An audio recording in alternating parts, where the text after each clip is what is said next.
ராஜா sir பேசி முடிச்ச உடனே ஐயோ எப்படி பேசியிருக்காரு இல்ல அப்படின்னு தோன்ற மாதிரி ஆரம்பத்துல இருக்கும். நல்ல ஒரு மாயை கீழே இல்ல, அவர் ரொம்ப புத்திசாலித்தனமா பேசுவதாக நினைத்து கொண்டு ஒரு கருத்தை வைத்திருக்கிறார். இந்த பட்டிமன்றத்தில் மருத்துவரும் கவிதாவும் நானும் பேசக்கூடாதாம்மா. நாங்க என்ன பேசணுமோ அதை எழுதி இங்க வச்சுட்டு நாங்க போயிடணுமா. என்ன ஒரு நல்லெண்ணம் பாருங்க. இப்ப பட்டிமன்றம் என்பது பேசுவதற்காக அமைக்கப்பட்ட மேடை என்பதனால் நாங்கள் பேசிக் கொண்டிருக்கிறோம். இப்போ ராஜா சார் சினிமாவில் நடிகைகளுக்கெல்லாம் அப்பாவா சில படங்கள்ல நடிச்சிருக்காரு. சிவாஜி படத்திலேயே நடிச்சிருக்காரு. இப்ப ரஜினி சார் பேசின உடனே இவருக்கு ஒரு டயலாக் கொடுக்கறாங்கன்னு வைங்க. இவர் உடனே அங்க போய் எனக்கு முன்னால் பேசிய திரு ரஜினிகாந்த் அவர்கள் சொல்லுவதை நான் மாதிரி அங்க போய் பட்டிமன்றம் பேசுவீங்களா? சினிமாவுக்கு நடிக்க போனா சினிமாவில் கொடுக்கறத பேசணும். பட்டிமண்டபம் என்கின்ற கலை வடிவத்தில் நாங்கள் பேசுவதாலே பேச்சினாலே மறுப்பு சொல்லுகிறோம். அதனாலேயே நாங்கள் எழுதுவதை சிறப்பாக நினைக்கவில்லை என்ற முடிவுக்கு நீங்க வந்துட முடியுமா? கவிதா பேசும்போது சொன்னாங்க, சுந்தரம் பிள்ளை அவர்களினுடைய மனோன்மணியம் சுந்தரனார் அவர்களினுடைய அந்த காவியத்திலே ஒரு படிமத்தை அவர் காட்டுகிறார். ஒருவேளை பிரளயம் வந்தால் சிவபெருமான் திருவாசகத்தினுடைய ஒரு பிரதியை வைத்துக் கொண்டு உட்கார்ந்திருப்பார்னு மனோன்மணியம் சுந்தரனார் கற்பனை செய்திருக்கிறார். ஒரு பிரதி அல்லது ஒரு படி அதை வைத்துக் கொண்டிருக்கிறார்னு சொல்றதுக்கு பதிலா ஒரு ஜெராக்ஸ வச்சிருக்காங்கன்னு சொல்லிட்டாங்க. இது ஒரு குத்தமாயா? சிவபெருமானுக்கு எங்கிருந்து ஜெராக்ஸ் கிடைத்தது அப்படின்ட்டு அவர் சொல்றாரு. பேச்சாளன் தவறு செய்தாலும் கேட்கிறவர்கள் கேட்டுக்கொண்டே இருப்பார்கள். அதைத்தான் நாங்க சொல்றோம். பேச்சாளர்கள் தவறாக பேசிவிட்டால் கூட கூட்டம் அதை பொருட்படுத்தாது. எழுத்தாளன் தவறாக எழுதிவிடவே முடியாது நண்பர்களே. ஏனென்றால் எழுத்து என்பது ஒரு சாசனம், காலத்துக்கு நிற்கும். கடைசியில் பேச்சை முடிக்கிற போது அன்பு நண்பர் ராஜா சொல்லுகிறார், பாரதி மேடம் பேசுவது யூடியூப்ல எல்லாம் போகுது, உலகமெல்லாம் பார்க்கிறார்கள், எவ்வளவு தூரம் பேச்சு போகிறது என்பதை பாருங்கள் என்று. பேச்சு பல தூரங்களுக்கு போகும், இடத்தை கடந்து பேச்சு போகும். ஆனால் எழுத்து காலங்களை கடந்து போகும். தூரங்களை கடப்பது பெரிதா காலங்களை கடப்பது பெரிதா என்று யோசித்து பாருங்கள் நண்பர்களே. தூரத்தையும் கடக்கும். அப்புறம் அவரே சொல்றார், பேச்சு என்றால் அது என்டர்டெயின்மெண்ட் வேணும். சொன்னாரா இல்லையா? நீங்க கேட்டீங்க தானே, சொன்னார் தானே? பேச்சு என்றால் ஒரு என்டர்டெயின்மெண்ட் வேணும். சரி, என்டர்டெயின்மெண்ட் வர்ற போதே என்ன நம்ம புரிஞ்சுக்கிறோம்? பேச்சு என்பது ஒரு நிகழ்த்து கலை. அதுல கொஞ்சம் அந்த ஒரு பாடி லாங்குவேஜ் வேணும், அந்த குரல்ல ஏற்ற இறக்கம் வேணும், அதெல்லாம் வேணும். இதெல்லாம் வேண்டாம்னு நாங்க சொல்லல. ஆனா இதெல்லாம் சமூக மாற்றத்தை கொண்டு வருமா தோழர்களே? சமூக மாற்றத்தை இது கொண்டு வருமா? எது சமூக மாற்றத்தை கொண்டு வரும்? அவர் சொல்றாரு, மருத்துவர் சிவராமன் சுவிட்சர்லாந்துக்கு போனது ஒரு குத்தமாயா? இனிமே போகாதீங்க டாக்டர், போனாலும் அவர்கிட்ட சொல்லாதீங்க. ஒரு குல்லாவை போட்டு, அவர் குல்லாவை போட்டு போறாரு, சாக்ஸை போட்டு போறாரு. உங்களுக்கு என்ன சார் அதை பத்தி? அங்கே போய் ஒருவர் அவரை கண்டு கொண்டார். ஏனென்றால் மருத்துவர் சிவராமன் கல்யாண மாலை தொலைக்காட்சியில் வருவதனால அவர் அடையாளம் தெரிந்தது. ஒரு 100 வருஷம் கழிச்சு மருத்துவர் சிவராமனுடைய 6ஆம் திணை புத்தகம் வாழும். அப்ப அவர் டிவிலாம் வந்துட்டு இருக்க மாட்டார். ஆனால் அந்த புத்தகம் வாழும். ஏன் வாழும் தெரியுமா? அரிசிச்சோரை தவிர வேறு எதுவுமே கிடையாது என்று நம்பிக்கொண்டிருந்த நம்மிடம் இந்த மண்ணிலேதான் அரிசிச்சோரே இல்லாமல் வெறும் சாதாரண திரையை தின்று நாம் உயிர் வாழ்ந்து இதைவிட ஆரோக்கியமாக இருந்திருக்கிறோம் என்ற கருத்து புரட்சியை ஒரு புத்தகத்தின் மூலம் அவர் கொடுத்தார் என்பதனாலே எந்த தொலைக்காட்சியில் அவர் வராவிட்டாலும் 100 வருடங்கள் கழித்தும் அவருடைய புத்தகம் வாழும். எங்கள் நடுவர் பார்க்காத மேடைகளா? அவரே சொன்னார் இல்ல, அவரும் ராஜாராம் ஐயாவும் 60 ஆண்டுகள் எங்கெங்கெல்லாம் பயணம் செய்திருக்கிறார்கள், எவ்வளவு மேடைக்கு போயிருக்கிறார்கள். இனிமேல் மேடைகள் இருக்கிறதா? அமெரிக்காவிலிருந்து ஆஸ்திரேலியா வரை அவர் பார்க்காத மேடை இருக்கிறதா? அதற்கு பிறகு எதற்காக புறநானூரை பற்றியும் அகநானூரை பற்றியும் புத்தகம் எழுதியிருக்கிறார்? காலங்களை கடந்து வாழும் நண்பர்களே, அது காலங்களை கடந்து வாழும். நாங்க சொன்னாக்க ஜெயமோகன் கூட இப்ப சொல்லிவிட்டார், வேறு வழி இல்லாமல் நான் பேசுகிறேன் என்று. வேறு வழி இல்லாமல் ஜெயமோகன் சில மேடைகளில் பேசுவதாலே அவர் பேச்சாளர் ஆகிவிட மாட்டார். நாளைக்கு தமிழிலே எழுதப்படுகிற ஒரு எழுத்துக்கு நோபல் பரிசு கிடைத்தது என்றால் அது ஜெயமோகனுக்கு தான் கிடைக்கும் என்று நான் நினைக்கின்றேன். அவர் பேசின மேடை பேச்சுக்காக அல்ல, காலங்களை கடந்து வாழப் போகிற அவருடைய எழுத்துக்காக அது கிடைக்கும். எல்லா ஆட்களையும் உங்க கட்சியில சேர்த்துப்பீங்களா நீங்க? தொடர்ந்து காதலி முகத்தை 5 நிமிடம் பார்க்க முடியுமா? அது அவங்க உங்களுடைய வயசை பொறுத்தது. உங்களுக்கு வயசாச்சுன்னா நாங்க என்ன செய்ய முடியாது. சரி, இதெல்லாம் ஆர்குமெண்டே கிடையாது. விபின் சந்திர பாலரனுடைய பேச்சை பாரதி கடற்கரையிலே மொழி பெயர்த்தார். கூடியிருந்த கூட்டம் கை தட்டியது, பாராட்டியது. இப்ப இவ்வளவு பேர் இருக்கீங்க, நான் உங்க எல்லாத்தையும் கேட்டேன், விபின் சந்திர பாலர் அன்றைக்கு என்ன பேசினார்?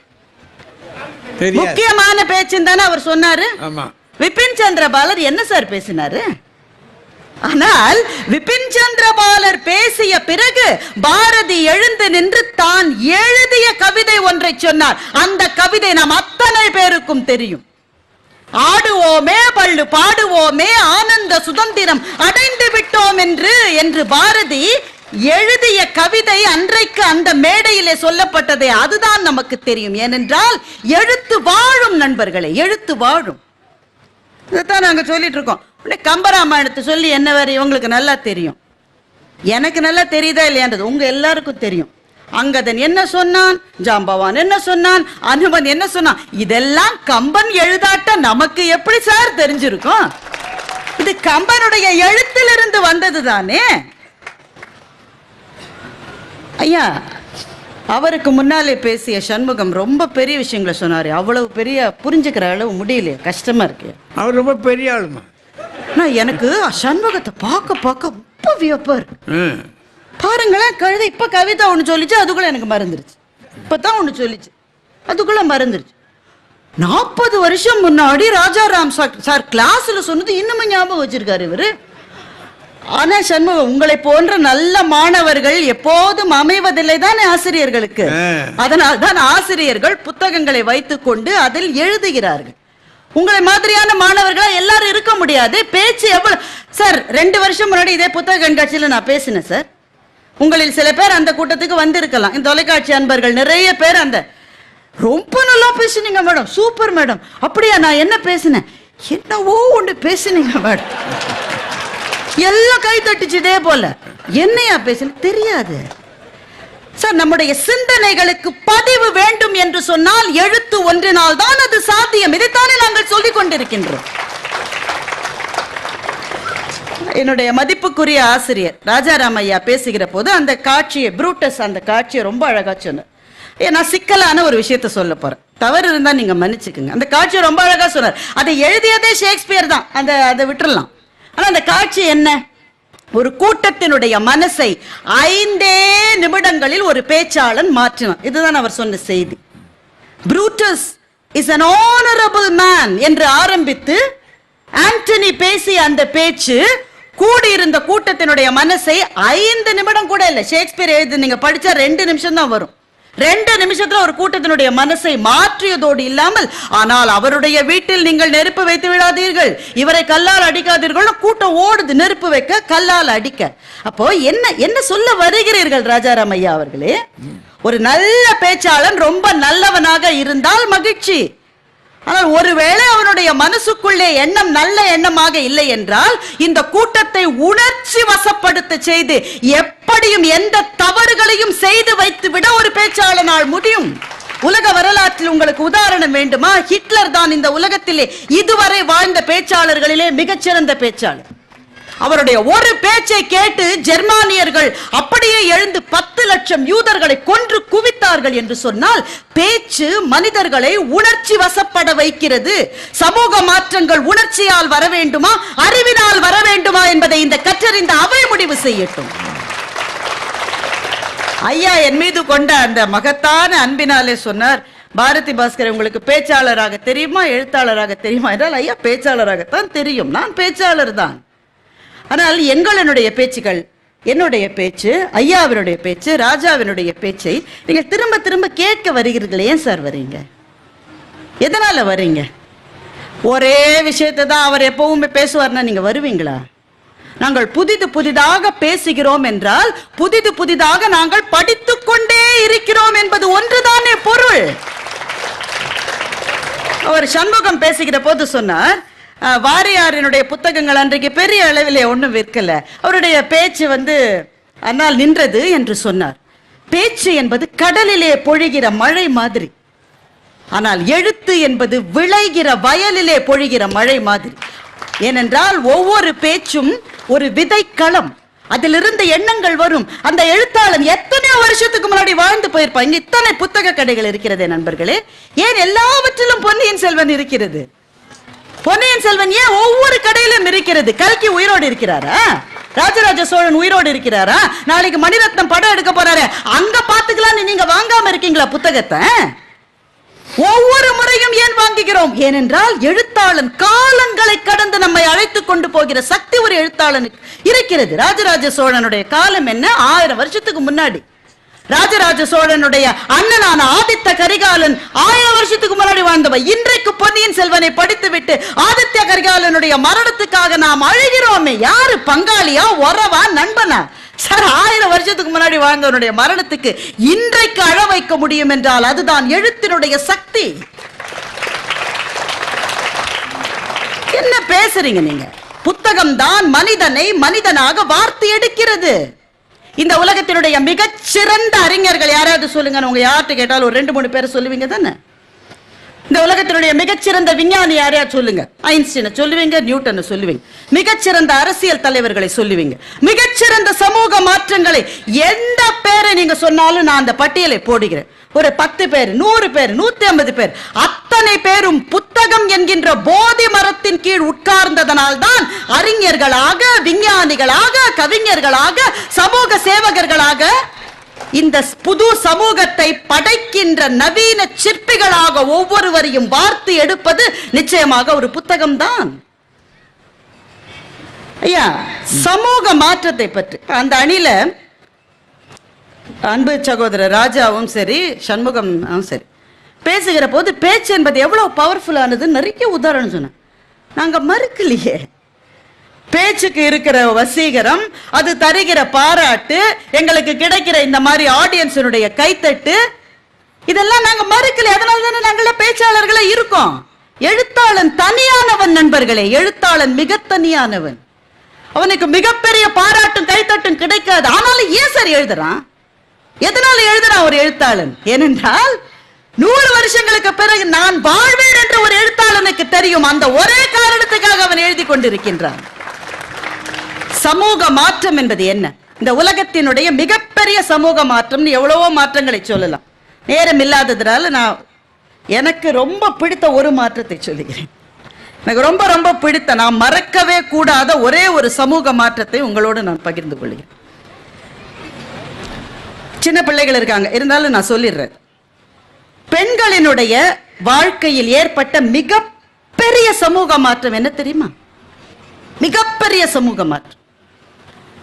கருத்தடைக்கான உரிமை அவர்களுக்கு வழங்கப்பட்டதுதான் பெண்களினுடைய வாழ்க்கையில் நிகழ்ந்த மகத்தான சமூக மாற்றம். என்னுடைய உடல் என் தேர்வு. எனக்கு குழந்தைகள் ரொம்ப பிடிக்கும், ரொம்ப வேணும், ஆனால் அது எப்போது என்பதை நான் முடிவு செய்து கொள்கிறேன் என்று பெண்ணுக்கு கொடுக்கப்பட்ட அந்த உரிமை தான் பெண்ணினுடைய வாழ்க்கையில் அவளுக்கு கிடைத்த மகத்தான உரிமை. இந்த உரிமை எங்கிருந்து சார் வந்தது? ஒரு காலத்தில் இதுக்கு அனுமதி இருந்ததா? அதற்கான வாய்ப்புகள், வசதிகள் இருந்ததா? ஆனால் 1940ஆம் ஆண்டு சிமோன் டி பெவோர் என்கின்ற பிரெஞ்சு பெண்மணி ஒரு புத்தகத்தை எழுதுகிறார். செகண்ட் செக்ஸ் என்கின்ற ஒரு புத்தகம். 2ஆம் பாலினம். இன்றைக்கு 3ஆம் பாலினத்தை பற்றி பேசுகிற அளவு நாம் வளர்ந்த சமூகமாக இருக்கிறோமே. ஆனால் 1940 தான் 2ஆம் பாலினத்தை பற்றிய முதல் புத்தகத்தை எழுதுகிறார், செகண்ட் செக்ஸ். அதுல தான் அவர் முதலில் இந்த கருத்தையே பதிவு செய்கிறார். ஒரு கருத்தை ஒரு எழுத்தாளன் பதிவு செய்த பிறகுதான் சமூகம் அதை ஏற்கிறது என்றால் எழுத்தாளன் சமூகத்தினுடைய சிந்தனைக்கு ஒரு படி எப்போதுமே முன்னே நிற்பான். நமக்கு பக்கத்தில் ஒரு உதாரணம் சொன்னாதானே புரியும். எங்கேயோ பிரான்ஸ்ல இருக்கிற ஒரு அம்மாவை சொன்னா என்னத்த புரியும்? 1967ஆம் ஆண்டு ஜெயகாந்தன் அக்னி பிரவேசம்னு ஒரு கதை எழுதுறார், சிறுகதை.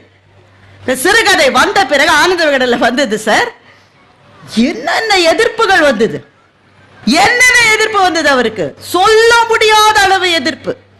என்னத்தை தான் எழுதினார், இவ்வளவு பேர் எதிர்க்கிற அளவு என்ன எழுதினாரு என்றால், ஒரு கல்லூரி மாணவி அப்பாவி காலேஜ் வாசல்ல நிக்கிறா, பஸ் வரல, மழை கொட்டு கொட்டுன்னு கொட்டுது, தன்னந்தனியா நிக்கிறா. ஒரு கார் வந்து அவளுக்கு முன்னாடி அவன் கதவை திறந்து விட்டு உள்ளவா ஏறிக்கன்னு சொல்றான். அவர் ரொம்ப பயந்த பிள்ளை, வர முடியாதுன்னு சொல்றதுக்கு கூட துடிச்சல் இல்லாம கார்ல ஏறிடுறா. அவளுடைய வாழ்க்கை நாசமாக போகிறது. அவ வீட்டுக்கு அழுதுட்டே போறா. அம்மா அவ கண்ணீரை தொடச்சு சொல்றா, என்ன நடந்ததுன்னு யார் கேட்டாலும் ஒன்னும் நடக்கல, மழையில நனைஞ்சிட்டேன்னு சொல்லு. அவ தலையில தண்ணியை விட்டு கொட்டிட்டு சொல்றா, குழந்தை இது உன் தலையில கொட்டினே தண்ணி இல்லை, இது நெருப்புன்னு நினைச்சுக்க, நீ இப்ப சுத்தமாயிட்ட. தெருவுல நடந்து போறோம், அசிங்கத்தை மிதிச்சிடுறோம், காலைய வெட்டுறோம், காலை கழுவிட்டு கோயிலுக்கு கூட போறதில்ல. அப்படித்தான் இனிமே படிப்பன இத மறந்துருன்னு ஒரு தாய் சொல்லுவதாக ஜெயகாந்தன் 1967 எழுதினார். மொத்த தமிழ்நாடும் அவரை எதிர்த்தது. அத்தனை பேர் சொந்து எப்படி இப்படி ஒன்றை எழுதீர்கள், பெண்களுக்கு ஒழுக்கக்கேட்டை உபதேசிக்கிறீர்கள். ஆனா இன்றைக்கு 2022 வாழுகிற நாம் யாராவது இந்த கதையை இது சரியில்லைன்னு சொல்லுவோமா?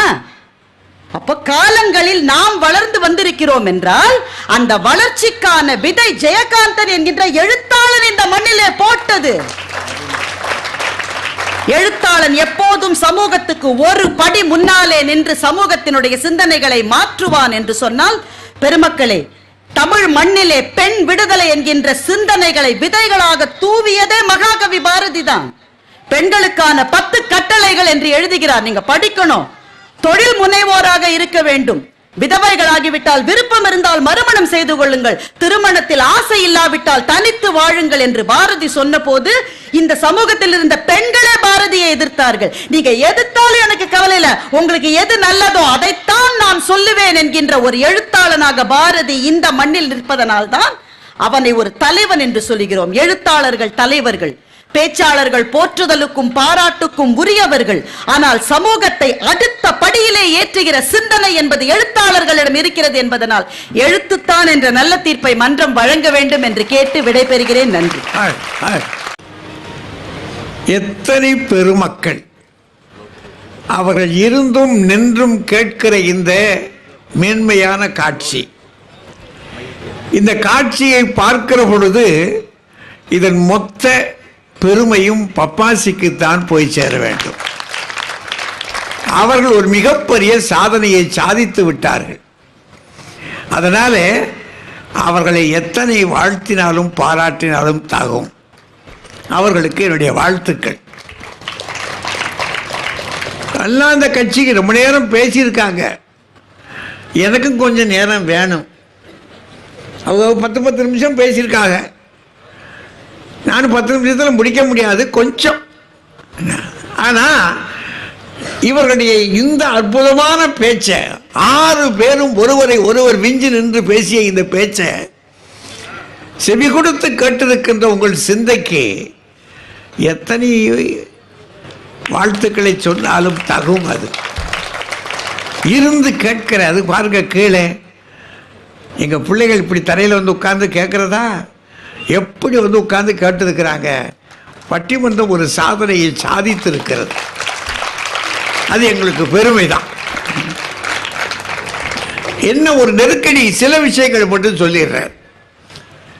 பக்கம் பேச்சு முதல்ல ஆரம்பிச்சிச்சு. ஆமா, பேச்சு ஆரம்பிச்சது, எழுத்து பின்னே தொடங்கினது. ஆனால் மேடை பேச்சு என்பது முதலில் வரவில்லை. முதல்ல அதை நம்ம தெரிந்து கொள்ளணும். எழுத்து தான் நெடுங்காலமாக இருந்து வந்தது. மேடை பேச்சு என்பது முடியாட்சி அல்ல, குடியாட்சி வந்த பிற்பாடுதான் வந்தது. அல்லது நம்ம ஊரை பொறுத்த மட்டில் வெள்ளைக்காரர்களுடைய ஏகாதிபத்திய ஆட்சி இருந்த பொழுது அதை எதிர்த்த போதுதான் நமக்கு பேச தொடங்கினோம். அதுவரை மேடை பேச்சு என்பது நமக்கு பழக்கமில்லை. நமக்கென்றல, உலகத்திலேயே அது பழக்கம் இல்லை. ஏன்னா சர்வாதிகார ஆட்சியிலேயோ மன்னர் ஆட்சியிலேயோ யாரும் பேசியிருந்தால் அவனுடைய தலை இருக்காது, முடி எடுத்துருவான். அப்ப எங்க பேச கிடைக்குதுன்னு சொன்னா, நெருக்கடிகள் எப்போது சமூகத்தில் வருகிறதோ, எப்போது எல்லோரும் ஒரு வகையான சிந்தனையை நோக்கி போகிறார்களோ, அந்த நேரம்தான் பேச்சு ஆரம்பிக்கும். அது குடியாட்சி காலத்திலும் சர்வாதிகார ஆட்சி காலத்திலையும் தான் பேச தொடங்கினாங்க. மேடை பேச்சு அப்பத்தான் ஆரம்பமாச்சு. இப்போ எழுத்து முதலிலே, பேச்சு பின்னாடி. முதல்ல அதை ஞாபகம் வச்சுக்கிடணும். ஒன்று என்ன பிரச்சனை அப்படின்னா, பேச்சுக்கு இங்கே வந்திருக்கிற கூட்டத்தை பார்த்தீங்களா, இதில் 60-70களிலிருந்து 5-10 வரைக்கும் உட்கார்ந்துருக்கு. 10-12-15 எல்லா வயசு ஆட்களும் உட்கார்ந்துருக்கு. கம்பராமாயணத்தை கொடுத்தா இத்தனை பேர் உட்கார்ந்து பார்த்துருப்பாங்களா? இல்லை. அப்படின்னா என்ன தெரியுது? எழுத்து தனி மனிதனின் அனுபவம். அவன் அதோடு பேசுகிறான். நான் கீதையோடு பேசுகிறேன், நான் இயேசுவோடு பேசுகிறேன், நான் விவேகானந்தரோடு பேசுகிறேன், நான் மகாத்மாவோடு பேசுகிறேன், ஞானங்களோடு நான் உறவாடி கொண்டிருக்கிறேன். எனக்கு தெரியாத போது உரையாசிரியரை தேடுகிறேன். உடனே ஒரு உரையாசிரியர், என்ன விளங்கலையா, ஏன் சங்க இலக்கியங்கள் நெடுங்காலமாக இருட்டுக்குள்ளே கடந்து விட்டன? விளங்கலை. அது விளங்க வேண்டும் என்பதற்காக நான் யாரையாவது ஒருவரை தேடுகிறேன். இங்கே எங்களுடைய பேச்சு விளங்கவில்லை என்று சொன்னால் இந்த கூட்டம் மொத்தம் அவுட். என்னடா பேசுறான்? நான் பக்கத்துக்கு சொன்னேன், உளர்றாங்கடாடே, கூட்டம் கலைஞ்சிடும். அப்படின்னா எழுத்து தனி மனிதனுக்குள்ளேயே பேசி கொண்டிருக்கும். பேச்சு ஒரே நேரத்தில் எல்லா மக்கள் மத்தியிலும் போய் அவருடைய செவிகளுக்குள்ளே போய் நிற்கும். 1-2 உதாரணத்தை வச்சா போறோம். பிறப்பொக்கும் எல்லா உயிர்க்கும் சிறப்பு உமா செய்தொழில் வேற்றுமையான். சுருக்கம் என்ன? ஜாதி இல்லை. இது எழுத்து. சமூகத்தை மாத்திருச்சா? மாத்திச்சா? அது இருக்கு. யார் இதை எதிர்த்து சொல்லலை? எழுத்துல வள்ளுவர் சொல்லிட்டார். அவருக்கு மேல நீ சொல்லணுமா? ஆளு இல்லை. பாரதி ஜாதிகள் இல்லை அடி பாப்பா, கேட்டுக்கிட்டோம். எழுத்தை வாசிப்போம், ஏன்னா அது தனி மனித அனுபவம் இல்லையா? வாசிப்போம், சிந்திப்போம், தியானிப்போம், அதோட சரி. அதுக்கு மேலே மாற்றம் உண்டாக்க வேண்டுமே, எனக்குள்ளே மாற்றம் உண்டாக்க வேண்டும். எனக்குள்ளே மாற்றம் அல்ல, இந்த சமூகத்தில் ஒரு மாற்றம் உண்டாக்கணும். அந்த சமூகத்தை எப்போ மாற்ற போறீங்க நீங்க? மாற்றுவதற்கு யாராவது ஒரு வரணும் இல்லையா? எழுத்துக்களை படித்தவன் தான். அவனு சும்மா விட்டுல. சமூகத்தை மாற்றுகிறதற்கு புறப்படுகிற மனிதர்கள் இருக்கிறார்களே, அவர்களெல்லாம் எழுத்துக்களை படித்தவர்கள் தான், சிந்தித்தவர்கள் தான். சிந்தித்தவர்கள் தான் இந்த சமூகத்துக்கு முன்னே வந்து நிற்கிறான். நின்ற பிற்பாடு ஒட்டுமொத்தமான மனிதர்களை பார்த்து பேசுகிறான். ஏன்? கற்றவர்கள் மொத்தமாக திரள மாட்டார்கள். அது ஒரு சிக்கல் இருக்கு. 2 காலேஜில் படித்த, அந்த காலேஜ் வாத்தியார் தமிழ் வாத்தியார், இந்த காலேஜ் தமிழ் வாத்தியார், 2 பேரையும் ஒன்றா பேச சொல்லுங்க. நான் சொல்லிடுவேன்ல, அவனுக்கு என்ன தெரியும்? அவனுக்கு என்ன தெரியும்? ஏன், அவர் என்னை விட ரொம்ப கற்றுருப்பார். எனக்குள்ள இருக்கின்ற நான் இருக்கு பாருங்க, அகங்காரம், மமகாரம், அது ஒத்துக்கிடாதுல்ல.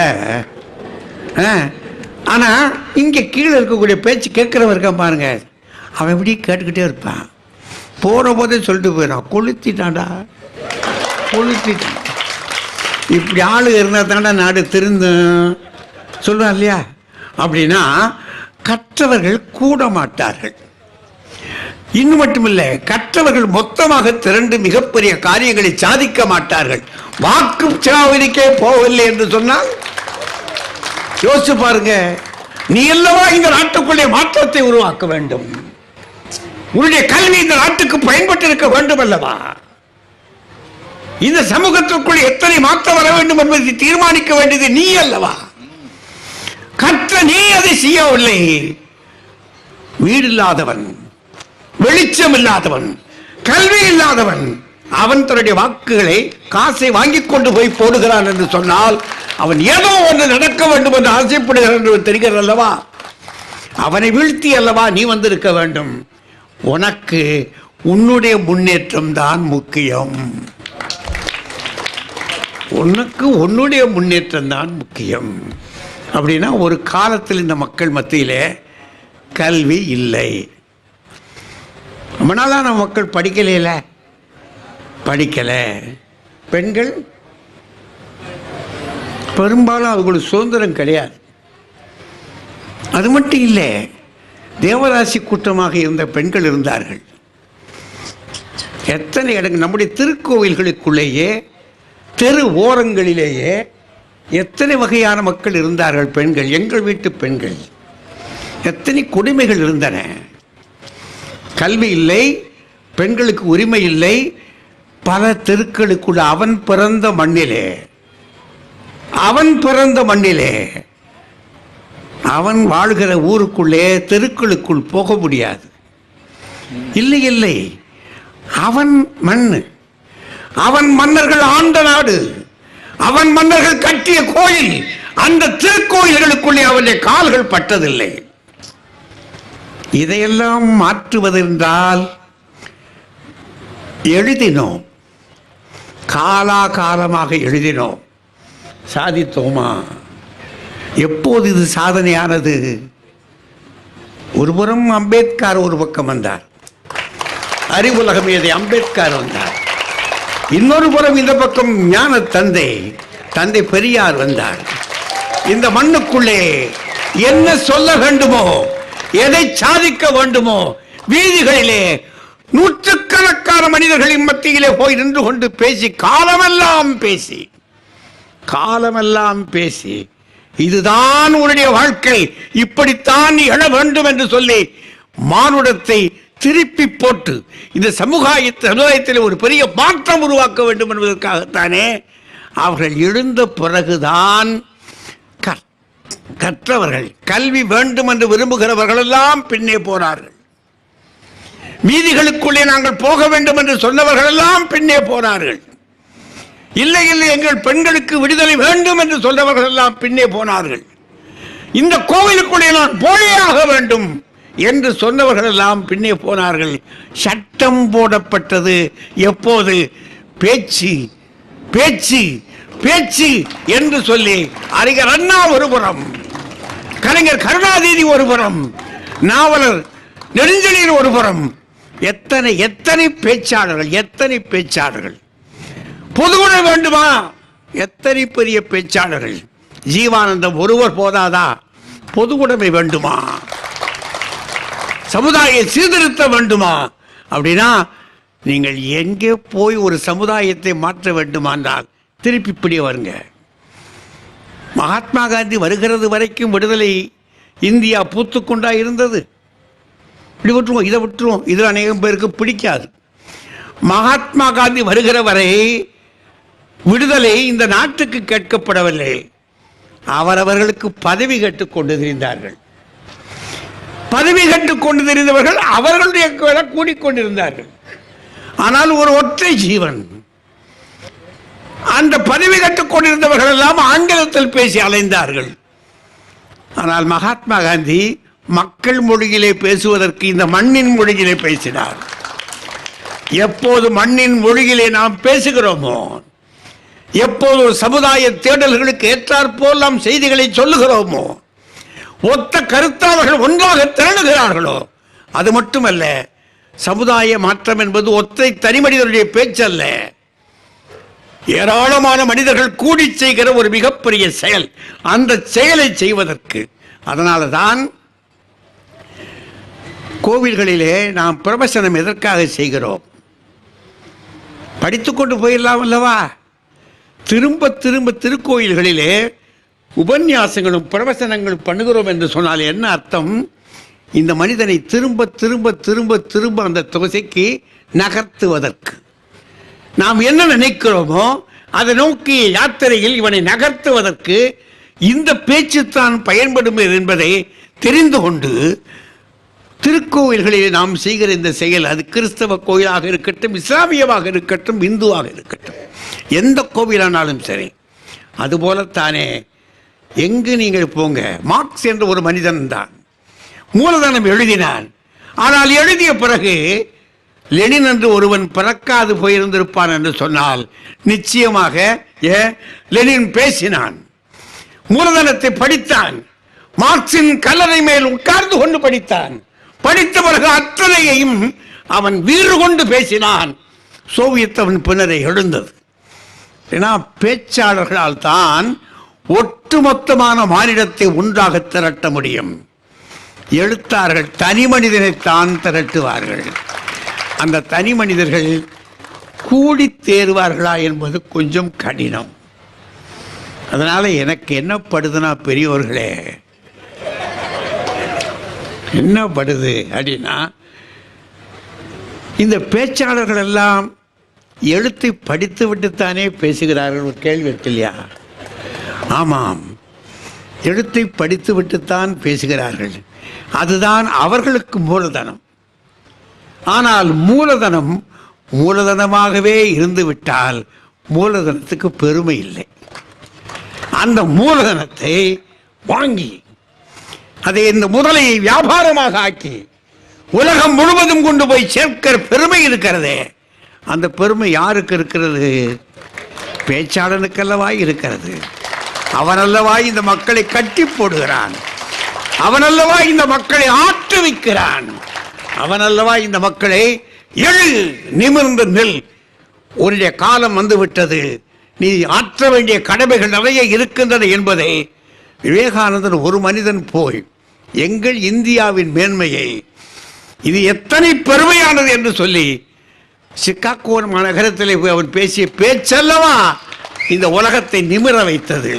அப்படி என்றால் சமயம் என்றாலும் சரி இல்லை. இப்படி பாருங்கள், ஒன்று சமண சமயம் கொடிகட்டி பறந்தது ஒரு காலம். பௌத்தம் கொடிகட்டி பறந்தது, உண்மைதான். அவர்களுக்குள்ள எங்கேயோ சில குறைகள் வந்து விட்டன. சமணமும் பௌத்தமும் குறைவான சமயங்கள் அல்ல. சமய குறைவு என்று நான் சொல்லவில்லை. எங்கோ சில தவறுகள் நடந்திருக்கின்றன. அந்த தவறுகளை திருத்துவதற்காக ஒரு ஞான சம்பந்தன், அந்த ஞான சம்பந்த பெருமான் வந்த பிற்பாடு என்ன செய்திருக்கிறாங்க? தேவாரத்தை படிச்சு பாருங்க. கோவில்களில் போய் பாட்டு பாடியிருக்காங்க. இதாயா அவங்க செய்த புரட்சி. கோவில்களில் போய் பாடிய பாட்டு இருக்கு பாருங்க. அந்த பாடல்கள் இந்த மக்களை எழுபுசிப்பு இருக்கிறது என்று சொன்னால், அப்படின்னா பெரியோர்களே, உள்ளபடியே நான் யோசித்து பார்க்கிறேன். எழுதலாம், காலங்களை கடக்கலாம், அது நிற்கலாம். ஆனால் அது என்னையோடு இருக்கும், உங்களோடு கூட மட்டும் இருக்கும். இந்த சமுதாயத்தில் ஒரு மிகப்பெரிய மாற்றத்தை உருவாக்க வேண்டும் என்று சொன்னால் 1000 பேச்சாளர்கள் அணிதிரண்டு வர வேண்டும். ஊருக்கு 10,000 பேச்சாளர்கள் திரண்டு வர வேண்டும். அவர் உணர்வோட்டம் உள்ளவர்களாக, உண்மை உள்ளவர்களாக, சத்தியத்தை மணந்து கொண்டவர்களாக இருக்க வேண்டும். தர்மத்தை அவர்களுக்குள்ளே தரித்துக் கொண்டவர்களாக இருக்க வேண்டும். அவர்களுடைய பொய் பேசக்கூடாது, கபடு இருக்கக்கூடாது, வஞ்சகம் இருக்கக்கூடாது. வாழ்வில் உண்மை இருக்க வேண்டும். அந்த உண்மை இருக்குமானால் பெரியோர்களே, பேச்சுத்தான் இந்த மண்ணை காலா காலத்துக்கு நிமிர்த்தும். எழுக, இந்த மண்ணை நிமிர்ந்து நில், உன்னுடைய வாழ்க்கை எழட்டும், கம்பீரமாக பிரகாசிக்கட்டும் என்று சொல்லி வாழ்த்தி வணங்கி விடைபெறுகிறேன். நன்றி, வணக்கம்.